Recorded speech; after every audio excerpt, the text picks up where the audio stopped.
Los graznantes. En el expediente anterior, relataba los avances en las investigaciones que se le hacen al infestado retenido en el cuartel general de Scar en Inglaterra.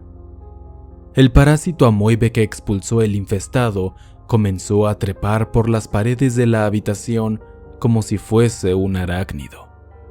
Cuando encontró un lugar apropiado en el techo, contrajo sus patas y permaneció quieto ahí mismo, colgando, esperando. Mientras tanto, el infestado que lo había expulsado por la boca no pareció verse afectado por ello. Los investigadores estaban francamente asombrados. Teorías cayeron y muchas otras más nacieron. Al cabo de una semana se decidió separar al infestado y al parásito en diferentes habitaciones para seguir con las observaciones. Dado que no querían tener ningún tipo de contacto físico con el parásito, movieron al infestado con la mayor de las precauciones. Si queríamos entender cómo funcionaba el parásito amoebe, tendríamos que verlo en acción. Por lo tanto, con ayuda del gobierno se nos proveyó un chimpancé que se introdujo en la misma habitación de esta criatura letal. No fue nada agradable ver lo que pasó después. El animal exploraba cada esquina de su nueva habitación con curiosidad, y el parásito se percataba de que una víctima potencial estaba a su alcance. Por primera vez en muchos días, se estaba moviendo de nuevo. Se colocó en posición, y cuando el chimpancé cruzó debajo de él, el parásito cayó en su cabeza. Rápidamente movió sus múltiples tentáculos con agujas en sus puntas y los clavó en el primate. El animal cayó al suelo en cuestión de segundos. El parásito amoebe caminó con sus huesudas patas hasta la boca del animal y se internó en ella. Su cuerpo suave y resbaladizo le facilitó la entrada. Al cabo de unos 20 minutos, el chimpancé abrió los ojos. Su comportamiento era muy diferente, no era natural. Corrió hasta uno de los cristales que servía de pared en su celda y chocó contra él una y otra vez. Era claro que quería salir, pero por fortuna nuestra, el cristal resistiría todas esas embestidas. Por mi parte, después de haber limpiado el manicomio de la Castañeda, James, Frederick y yo fuimos enviados a Argentina, país donde ya comenzaba a desatarse la plaga de los parásitos. Al parecer, el grupo de Scar enviado hasta allá semanas antes había rescatado a un hombre sobreviviente que, según dicen, tiene información muy valiosa que nos podría interesar. Viajamos hasta nuestro centro de operaciones en Argentina, donde mantenían seguro al señor Ernesto. Ahora mismo me encuentro en la sala de interrogaciones para entrevistar al hombre para que nos cuente lo que tiene que compartir. De hecho, está ya entrando. Señor Ernesto, por favor, tome asiento. Sí, muchas gracias. ¿Se encuentra bien? Se ve un poco pálido. Si no supiéramos ya que el parásito mata a sus víctimas antes de controlarlas, pensaría que usted también está infestado. No se preocupe. Solo me resfrié por andar durmiendo a la intemperie por tantos días. Eso es todo. Vale. Ya hay pocas cosas que le puedo contar y que usted no sepa ya de este infierno. Por lo que entiendo de los reportes, antes vivía en Buenos Aires y desde que comenzó la plaga usted se ha ido desplazando al centro del país para estar a salvo de ella. Pero creo que la última ciudad en la que estuvo fue donde ocurrieron las desgracias, ¿no es así? Cuéntenos, señor Ernesto, ¿por qué está usted aquí? Bueno, como bien dice, yo antes vivía en la capital. Cuando inició todo esto, mucha gente perdió la cabeza. La ciudad entera se estaba volviendo demente. Fue cuestión de días, cuando el pánico se esparció entre todos nosotros. Teníamos mucho miedo de convertirnos en una de esas cosas descerebradas. Teníamos miedo de hacerle daño a nuestras familias. Teníamos miedo de morir. Nunca pusieron en cuarentena nuestra ciudad como lo hicieron en México. Entonces, el parásito tuvo vía libre para alcanzar cualquier ciudad que deseara. Incluso nuestro país vecino, Uruguay, ya estaba prohibiendo la entrada a cualquiera a su capital o a su país. Apenas duramos unas semanas con el problema. La violencia ya era insostenible y no había manera de vivir ahí. Así que cuando vi que ya era cuestión de tiempo para que uno de esos bichos se metiera en mí, decidí huir. Yo no tengo ni esposa, ni hijos, ni padres vivos, por lo que dejar todo atrás no fue un verdadero problema. Primero llegué a Pergamino, donde pude vivir con una familia que me acogió a cambio de una renta. La verdad es que para este punto sabía que el dinero dejaría de tener cualquier valor, así que si tenía que gastarlo, lo hacía. Viví con ellos apenas un par de semanas, pero en la capital las cosas se salieron de control y los infestados empezaron a expandirse a otras ciudades. Pronto llegaron hasta Pergamino. Aquí los pobladores hicieron barbaridades.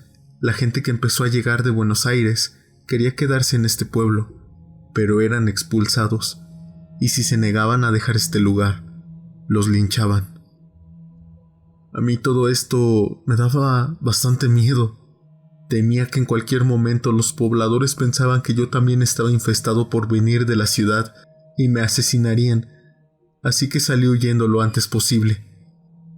Fue entonces que viajó hacia Villa María, ¿cierto? Correcto. Mi plan original era ir siempre caminando hacia Ciudad de Córdoba y Villa María me quedaba de paso, así que sería mi siguiente hogar por unos días. Lamentablemente, usted no estaba al tanto en ese momento de que Villa María y otras regiones ya estaban presentando síntomas de infestación avanzada. Y eso es justo lo que nos interesa, señor Ernesto. Sabemos que el parásito amoebe comenzó a reproducirse en Buenos Aires y usted huyó de ahí mucho antes de que la infestación se expandiera por completo. ¿Cómo es posible que Villa María fuera infestada antes de que usted llegara? Por favor, cuéntenos qué sucedió ahí. Sí, cuando llegué a Villa María, me di cuenta de que todo estaba solo. El aire olía muy raro. Como rancio, ¿verdad? Exacto, como ese aroma irritante que apenas se siente cuando la comida está echada a perder. Como decía, no había nadie ahí, al menos nadie vivo, porque por todas partes se podían ver cadáveres tirados en el suelo, pero realmente eran demasiados. Continué explorando el pueblo, pasando entre los cuerpos con la esperanza de encontrar a alguien. Tocaba las puertas de las casas e incluso grité para que me auxiliaran, pero nadie vino. No sé si esta información les sirva o si ya tengan registro de ello, pero en muchísimas partes del pueblo vi unos pequeños bulbos morados que expulsaban un gas púrpura. Parecía que respiraban, porque se contraían y después exhalaban esa nube extraña. Ver eso y tanto muerto en las calles me estaba aterrando, así que no duré mucho tiempo, hasta que decidí mejor irme de ahí y viajar hasta la ciudad de Córdoba. Estaba caminando por una de las calles cuando escuché algo que realmente me espantó. Ciertamente era el graznido de un ave, pero ninguna que haya escuchado antes. De hecho, ni siquiera pensaba que algún ave pudiera emitir un sonido tan extraño. Miré hacia arriba y sobre una casa había una criatura deforme con alas. Por la similitud, supongo que alguna vez fue un pájaro común y corriente, pero ya no lo era. Había crecido el triple de su tamaño, perdió el plumaje en gran parte de su cuerpo y su piel se volvió de color púrpura.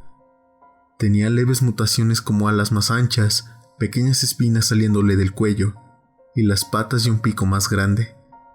Era espantoso. Me miró fijamente por unos segundos y volvió a graznar. Era tan ruidoso que podía escucharse por toda la ciudad. Y fue entonces cuando los cadáveres tirados por todas las calles se levantaron. ¿Cómo?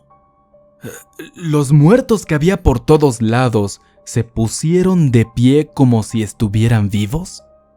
Sí, el problema es que siempre estuvieron vivos. ¿Por qué piensa eso? Porque me estaban suplicando. Cuando se levantaron, comenzaron a caminar hacia mí, pasos lentos y torpes. Todos gritaban y me pedían ayuda, con lágrimas en los ojos. Me decían que los salvara, y muchos otros me pedían que los matara. Mientras tanto, más aves monstruosas, como la que había visto sobre una casa, llegaron a mi alrededor y siguieron graznando. Algunas volaban en círculos sobre mí. Creí que me volvería loco. Yo no pensaba quedarme más tiempo en ese infierno, así que comencé a correr. Esquivé a todas esas cosas y salí de Villa María tan rápido como pude. Cuando dejé atrás a todos esos cadáveres vivos, las aves también se dispersaron. Al final logré llegar a la ciudad de Córdoba y fue ahí donde ustedes me encontraron. Ya veo. Muy bien, señor Ernesto. Hemos terminado por ahora. Le agradezco su cooperación. Sí, una escolta lo llevará a su nueva habitación para realizarle unos estudios. Llévalo, por favor. Gracias. Realmente espero que puedan encontrar la manera de acabar con todo esto. Sí, no se preocupe, haremos lo posible.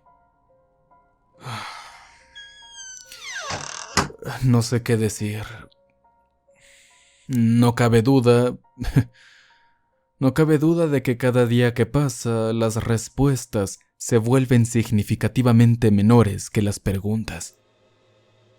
Esta situación no solo se nos está yendo de las manos, se está volviendo algo aterrador. No quise decir nada con este hombre aquí dentro, pero tengo la sospecha de que esos bulbos que él menciona que expulsan una nube muy tenue de color púrpura son esporas, y son las que infestaron a las aves. Pienso que por su tamaño, el parásito amoibe no puede entrar en los cuerpos de estos animales, así que ha creado estas criaturas lanzaesporas para poder infestarlos. Lo que diré a continuación es una teoría, pero creo que las esporas no tienen la capacidad de infestar por completo, o al menos no como lo haría un parásito amoibe a los humanos. Creo que estas esporas simplemente los paralizan para que cuando lleguen los parásitos puedan infestarlos más fácilmente. El hecho de que aún puedan hablar, pero no controlar su cuerpo, me hace pensar que las esporas controlan sus músculos, pero dejan intacto al cerebro y a todos los órganos para que sigan funcionales. Quizá las esporas son una especie de vanguardia que viaja rápidamente a otras ciudades a través del aire para mutar a la fauna y dejar indefensa a la población para la venida de los parásitos.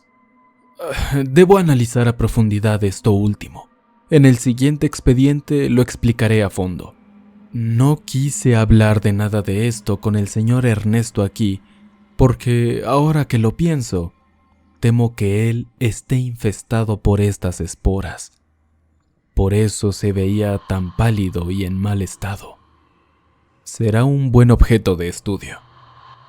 Por lo que cuenta el señor Ernesto, puedo deducir que las aves mutantes, a las que llamaremos graznantes a falta de un término mejor, son una especie de alarma viviente.